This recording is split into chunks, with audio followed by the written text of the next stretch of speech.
I have just found this mind-blowing clip from Whitney Webb talking about decentralized ID and central bank digital currency, how governments are going to use the technology against the people, and what we can do right now to protect against it. Let's just go into this content. Let's play a little bit. I'm going to give you a ton of information that you need to know from around the world, where we are with this development of technology and where this is all going. Context, I think the digital ID is a key enabler of the surveillance, knowing what everyone is doing at the transactional level and being able to tweak that micromanagement based on a person's activity, because the digital ID isn't just limited to the financial system, right? It's like your travel, your health history, your career history, your education credentials, your access to telecommunications, social media, the internet. With the new AI era, right, they can fuse all that data, analyze it, and depending on how they develop that AI algorithm, use it to control people really in unprecedented ways. I think the digital ID and the CBDC and its private sector equivalence project is something that we're always sort of intended to be the same system. So there's documents from the UN, from the BIS, and in related groups that are sort of that have been working on this for years, that essentially frame one as essential to the other, using words about this is inclusionary. Sort of the whole,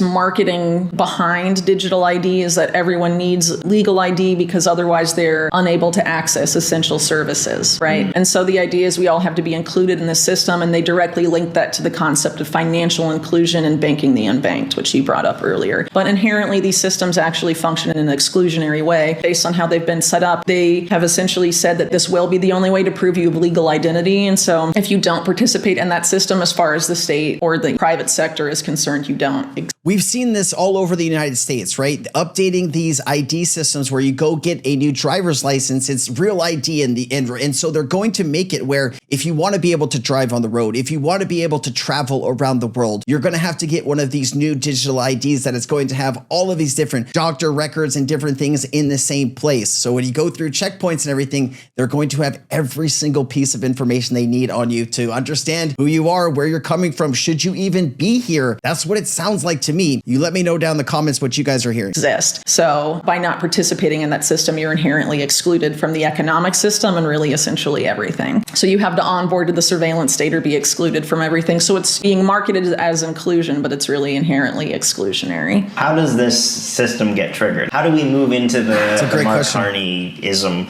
Well, I think they sort of give it away when they say that this is the new Bretton Woods movement that needs to be seized. So Bretton Woods was what came out of World War II essentially, and was the creation of a new financial governance system after World War II. And this is essentially an effort to create a new financial governance system that was announced well before any sort of crisis like that, but it's probably going to need a crisis of that level to be implemented and to convince people to onboard at scale. And if you subscribe to the theory that all wars are bankers' wars, which there is plenty of evidence to support that, I would say, that seems to suggest that perhaps this is it's going to be a problem reaction solution type of situation where they've already made the solution. They've already developed what they want to be the new financial governance system after this new Bretton Woods moment. They just need some sort of big event on the scale of World War II or some large event that's equally disruptive in order to be like, all right, now it's time for a new financial governance system after this big event like they did after World War II. Yeah, and I think the thing that's so... Really quickly, you are actively seeing a lot of countries now getting in a position to invade one another. I mean, you're seeing China and Taiwan. You are seeing the Russian and Ukraine conflict and how that is kind of getting worse and bringing other countries in. Other countries in Europe are preparing for a possible war. So maybe this is what she's talking about, where there's a problem, there's a reaction, and they already have the solution ready to go. Could this play into all of this? I'll be paying attention closely onto that. Interesting about this debt bubble exploding is that when you know that the debt bubble is going to explode and you want to explode it into the new system, the way that you sort of trigger that into the system that you want to get the masses to go with you is you actually want to have the most debt obligations on the record,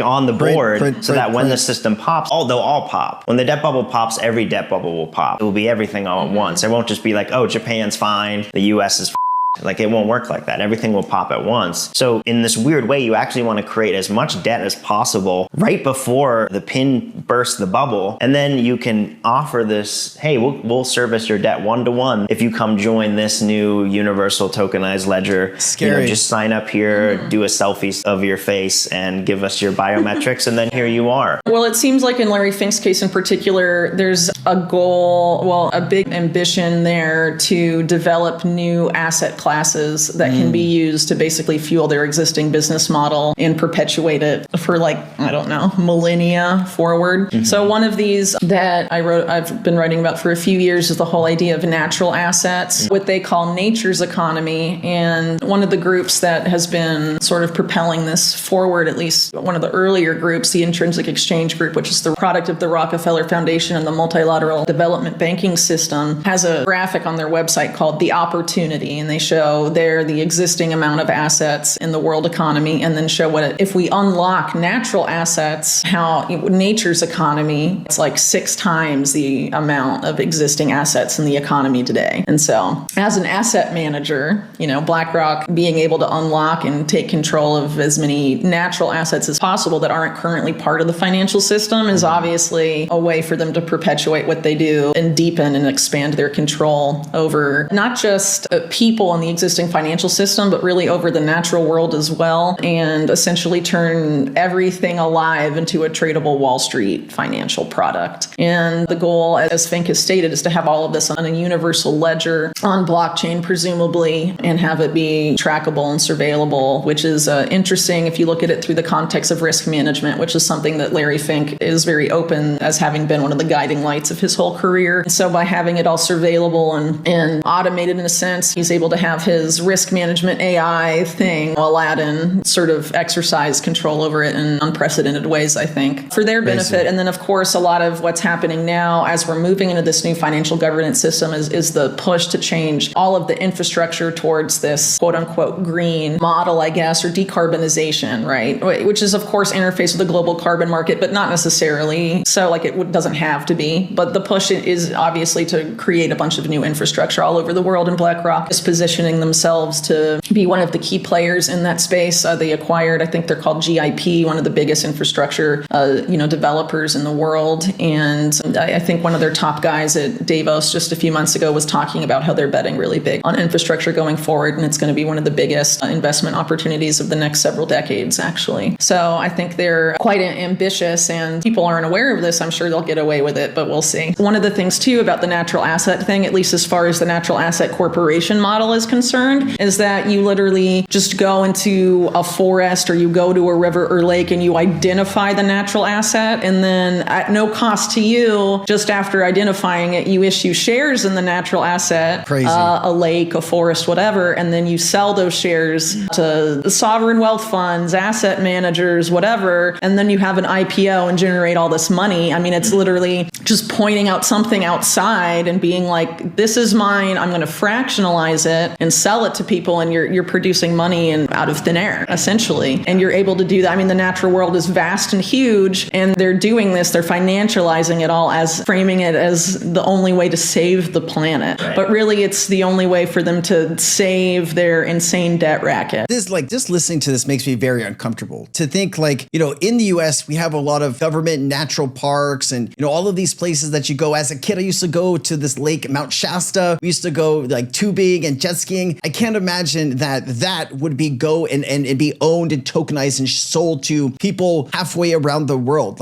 How much greed do you need, right? And it sounds like the only way to stop some of this is to speak up, right? To make sure that these things don't happen. The interesting part here with tokenization, how that plays into all this, right? This is the reason that I have shifted my entire life to try to understand all of these moving parts. And a lot of them I'm still learning about. But this is why I'm betting on a few specific blockchains, because the only way I stay out of this system is to have enough money to stay out of it. Believe me, people that are extremely wealthy, the 1%, they're not going to be in this system. It's going to be for everybody else. And the only way we're going to be able to stay out of this stuff is to have enough money to matter to be somewhere else, right? To stay, I'm sure there's going to be some countries somewhere that'll be out of this, but most economies, I think, will be sucked into this. And that is extremely unfortunate. Now, when we're talking about digital IDs and central bank digital currencies, they they are really starting to go together here. So digital IDs and central bank digital currency are closely connected. Secure and reliable identification is crucial for enabling safe, legal, and inclusive digital currency transactions. Most CBDCs designs require linking a person's unique digital ID to their CBDC wallet to authenticate users, prevent fraud, and enforce compliance, and promote financial inclusion. National digital ID systems serve as the foundational infrastructure to ensure CBDC access and control, making it the two technologies mutually reinforcing in digital economies. Talks about global adoption, countries that are both digital ID and central bank digital currency. As of late 2025, only a handful of countries have both fully operational digital ID systems and a central bank digital currency. Those countries are the Bahamas, Sand Dollar CBDC leveraged with the digital ID access, Nigeria, the e-Naira CBDC integrated with Nigeria's national identity number system, Jamaica, and Zimbabwe launched a CBDC for progressing in digital ID schemes. These countries have set precedents for linking digital public infrastructure to the national digital currencies. Countries working on CBDCs and digital IDs, pretty much all G20 countries, G20 leaders, Pivot Development, China, India, Euro area, Sweden, UK, South Korea, Brazil, and Mexico, all pursuing advanced pilots in several use cases, robust national digital ID systems and initiatives. Europe, the European Union is pushing the EU digital identity wallet and the digital euro. And then United Arab Emirates and Pakistan, leaders in national digital ID and active CBDC exploration. And of course, Brazil, advanced digital ID systems. How many countries around the world are involved here? 137 countries are involved in CBDC projects at some stage in development in the pilot. 69 countries are into advanced stages, and most of these have also digital ID programs. 48 digital ID schemes exist in North America, covering 70% of adults. Europe and Asia see an even wider coverage and stronger state support. So they are pushing this forward. Some countries have been very silent about it, others very vocal, but it is in fact happening in some of the biggest economies in the world. This, by 2030, I would imagine that all of this will be rolled out and fully enforced. I did want to build a separate video on global debt and the debt bubble and all of this stuff. I just wanted to show you here that global debt is exploding. They did mention create as much debt as you can before the bubble pops. You have total debt of around $338 trillion. It's roughly up 235 to 336%. Public debt is now above 110 trillion, with private debts remains elevated, especially in large economies in US, China, and Japan. The IMF and the OECD continues to warn that sovereign bond issuance and fiscal deficits are unsustainable, with general government debt in the US at 121% of GDP and China at 88% and Japan at an unprecedented 256% of GDP. Triggers for the system reset. A balance sheet reset scenario typically involves a sudden correction in asset values, collapsing in market confidence, and enforced deleveraging, often following interest rate spikes, currency crisis, or loss of trust in fiat systems. Major asset freezes, as seen in Russia and post-Ukraine, and de-dollarization moves suggest central banks are hedging against these risks. And we already talked about CBDCs and digital IDs. There's a lot of things happening, guys, right now. If you want to stay up to date with all of these things and so much more, make sure that you're following the channel. I did want to highlight this because it is starting to worry me more and more. And I wanted to just put it in front of you and get your thoughts and let me know what you think. Is this dystopian future really is what's to come of us, or can we make a correction? You tell me. I'll see you next time. I'm Crypto Sensei. Aloha.